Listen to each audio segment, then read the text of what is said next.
Tuesday morning. I want to continue on the theme that I started yesterday with reading from James chapter 2, where James teaches us that the kind of faith that we are given by the Lord, that is a saving faith, changes us. It does something to us.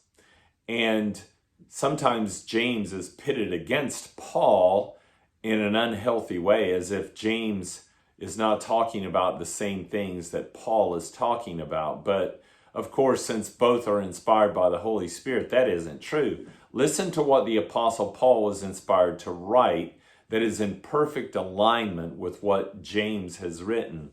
From Romans chapter 12, I appeal to you, therefore, brethren, by the mercies of God, to present your bodies as a living sacrifice, holy, acceptable to God, which is your spiritual worship.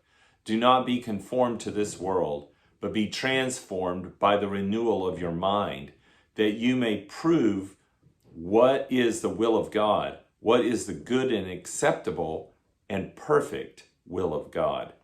So what the Apostle Paul is saying is that you and I are holy. We are made holy by our justification by God Himself, where God declares us forgiven or justified for Jesus' sake. So we are holy.